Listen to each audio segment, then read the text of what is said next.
You see, the unenlightened person, which constitutes 99 point something of the human being on this planet, they think that, well, mostly they don't think about these things. They don't realise, because they are numb. They are absolutely numb. But they may think, if you get a little bit angry that I'm having a go at you again, and oh well, this and that and this, and I've not got time, and I can't, and all this, you think your numbness, your apathy, your busyness absolves you from your obligation to society, to the world. You think your disgruntled nature and your mental afflictions absolve you from being polite and pleasant to people when you would meet them on an ongoing basis throughout your day. How many people do we encounter when we go into shops or businesses and we say good morning, and they don't acknowledge, they just look at you as if to say, what do you want? Or tell me what you want. No time for fucking good morning, how are you? Fucking bullshit. I don't give a fuck how you are, and you don't want to know how I am. So what the fuck is it you want? Right? That's basically it. So when I go in and I say good morning, and I don't get a response, I say, excuse me? And they go, look at me, just like that. And I said good morning. And then they just look at me, as if I'm being persecutory. It's kind of like, I heard you say good morning the first fucking time. I don't need to hear it twice. Yeah. So embittered most people are. So embittered. And so numb and dull and confined and constrained within their whole sensibility. Everything has been crippled and crushed, and it's so weary, it's so ground down that it can't muster this physical thing, the illusion of the physical thing. This ghost, this apparition, can't muster a smile, can't muster any pleasantries, can't muster any compliments, could never do anybody a good deed, couldn't put themselves out for anybody else, couldn't go out of their way for anybody else, and all this sort of thing. How many of you do that? How many of you engage in these sort of things? Or how many of you think that you're not in abundance and you live in a world of poverty, and you've got no time for giving your energy for anything else? You can't even put a finger on a fucking button to go, I actually like that video. I appreciate that video. Yeah, it's fucking sad. It's shocking. There's so many things, you see, people don't understand. They don't have any knowledge of at all. And so things don't compute with them. This is what I have gleaned through many, many years of looking at my fellow man. I don't even want to call them my fellow man. They're not my fellow men. I'm not one of them. No, I'm vastly different. I am a spirited human being. The vast majority of you're just humans. That's it. You're not even human beings. You're just human doings, aren't you? Because you don't know that you are being. You don't know that I am that I am, because you're not. You haven't received the spark. It's like you're all light bulbs without the electricity switch being flicked on. So you don't have the juice, do you? You don't have the fucking life force, people. Can you see it? Can you feel it? Can you intuit it? It must be penetrating. Well, it would be to spiritual people. They'll go, yes, fuck yes, of course. in the same vibration. But to other people, you've got all different sorts of conflicting thoughts going on about anger and resentment and why don't you feel like that? Why does the Egg and Brave feel like that and I don't? Oh, well, it's all right for him. He's a ponce on society. Oh, I've got to work for a living and I've got to do all these things. And no, you're not. No, you're not. You've got all the choices the same as the next man. You just use your mind, if you've got a mind, and your intelligence, and you look at the world, and you go, what bits of it do I want? And what bits of it do I not want? And that's what I've done, and that's what I say to anybody when I'm trying to help them out with their fucking mental traumas. I go, for fuck's sake, you just look at this world and just denounce, deny, dismiss the facets of it that you don't like. Why do you invite all the bits that you don't like into your head? I don't like this, I don't like that, I'm scared of this, and I'm scared of that. Why is it that your head is about to explode with all this negative fucking beehive infestation of demons just around your fucking heads? Why don't you just say, hang on, I'm a fucking spirited human being. I'm God consciousness having a human experience, right? Why can't I just deny the things I don't want? Why can't I banish all those silly little demonic thoughts out of my head? Why can't I just be pure? Because you don't know who you are. You don't know what you are. Because if you did, you would have done it like I've done it. Everything I don't want to think about, everything that has ever bothered me in my past, I've just fucking let it all go. It's all gone, people. And in my brilliant fucking book, by the way, which one page would fucking send you into some sort of fucking mental implosion, I'm sure, due to the magnitude of it, just due to the cosmic magnitude of it. For those that are really spiritual, really insightful, really philosophical, really intelligent, then every fucking line in that is just a whole new cosmos. That's what it is. That's where it came from, people. Can you see? Can you see into the eyes of the cosmos? Yeah. Every single line, it's the cosmos speaking to you. Yeah. But this world, you know, it's given to all different sorts of spiritual entities. There's everything here, everything you could possibly imagine, in all different vibratory paradigms, arenas, all here, all going on.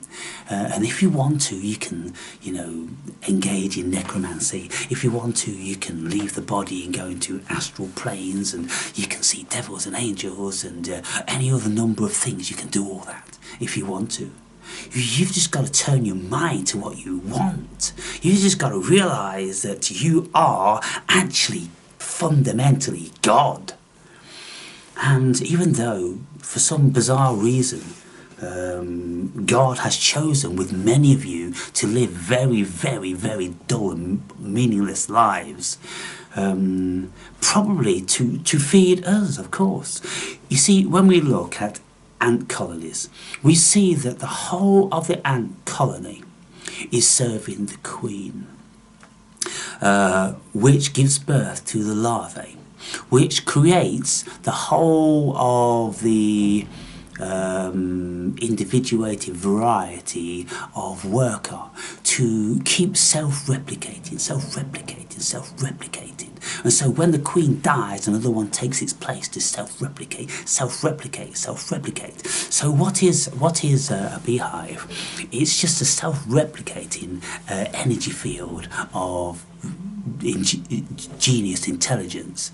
When you look at it, people, what is the human race? Well, it's the same thing. So what do we have in the human race? Well, we've got queens, we've got people that sit on their thrones, and everybody else serves. We've got workers, we've got warriors, we've got baby makers, we've got baby minders, we've got hunter-gatherers, we've got builders. Everything that the human being does, the ants do it.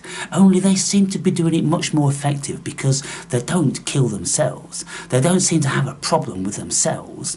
They are very, very strong in their unity, unlike the human beings. So I would think that whatever intelligence they're tapping into in the morphic resonance field is vastly more intelligence than that which the human being is tapping into. Maybe we are a very, very, very young species. Ants probably been around for trillions and trillions of years and have learned a thing or two. And they have created this morphic resonance, which is an energy field which they tap into, like the Akasha or like Wi-Fi. Okay, but human beings, there's only a few of us. There's only a few connected to the cosmos. We're only a few connected to the source that can tap into this and see how it should be. But the rest of it is just a shocking disarray of bad machines.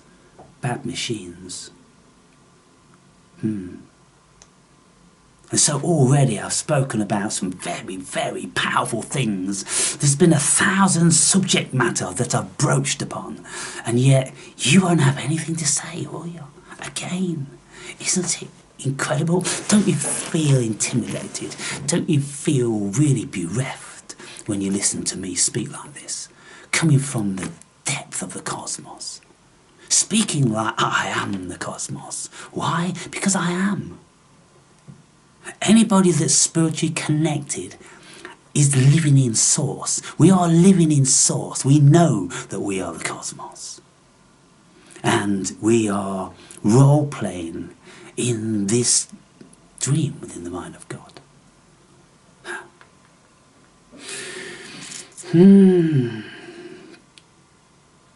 I don't know what you guys listen to, but I could post videos that would shock you to your core if you were intelligent, open-minded people.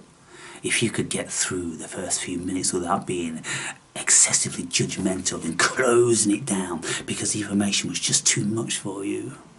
But for those of you that are Christians or have any interest in religion, then if you look into a guy called Amon Hillman, what that guy has to say about Jesus and the Bible, reading from ancient Greek text. He's been doing this for 30 years. He's got a few PhDs. One of them's in philology, the study of language. And he's one of the few people on the planet that's delved so deep into interpreting the most esoteric of Greek scripture. And what he's learned about what Jesus was and what all that cult was at the time would shock you to your core. Christians would never, ever dare go there because they don't want to know who Jesus really was. Anyway,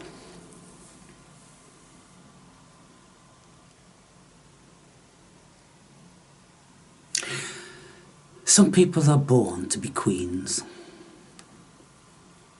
Some people are born to be queen bees, queen ants. Some people are born to be leaders. Some people are born to be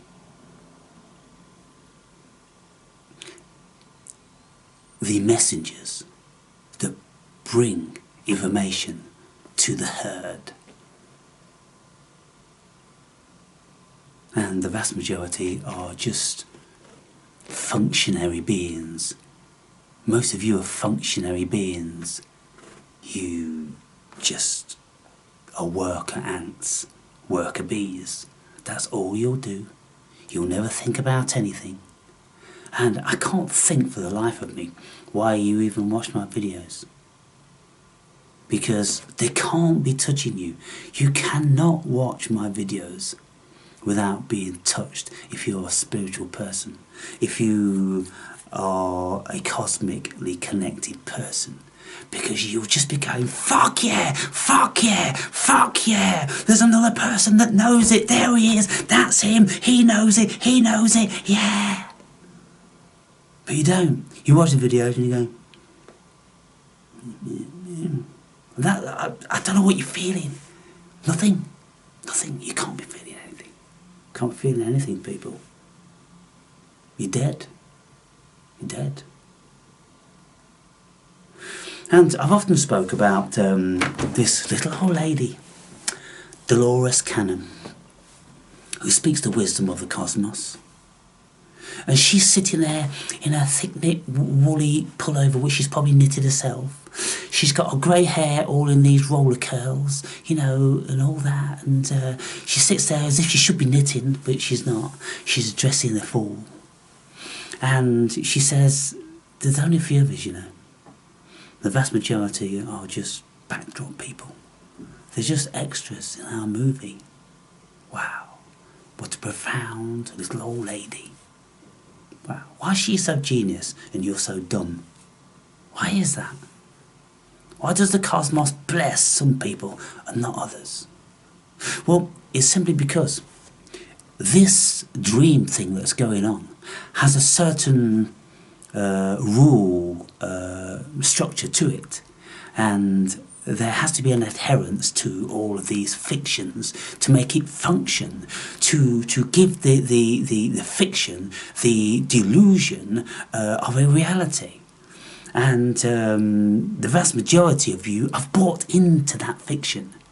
You've bought into the movie. You've been watching a movie and you're on your edge of your seats like this and you're like, oh, I hope the good guy doesn't get killed. Oh, that baddie's coming again. Oh, you're sweating and you've got all this stuff going on. It's just a movie, people. It's just a movie. And yet you've bought into it. Crazy. You should be just enjoying the movie. Going, ooh, that's interesting. Ooh, that made me think. All these sort of things. You should be absolutely present in yourself. Not absorbed into it. Away with the fucking fairies. You should have this level of detachment.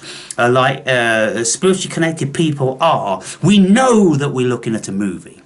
We know that we are protagonists in a movie. And we know that the vast majority of people around us are backdrop people, just placed to create our dream world, like Westworld. When these business people take off their business suits in the changing rooms and they put on the cowboy suit, well, they become those characters involved, don't they? Yeah, but they know they're only play acting. You guys, you think you're all cowboys. Because you wear the hats and the guns and the boots, you think you're all cowboys. Because your mum and dad told you to wear these boots and hat and shit, and then you just bought straight into it. So you can't get out of the movie set, can you? So what does that make you? That makes you those robots.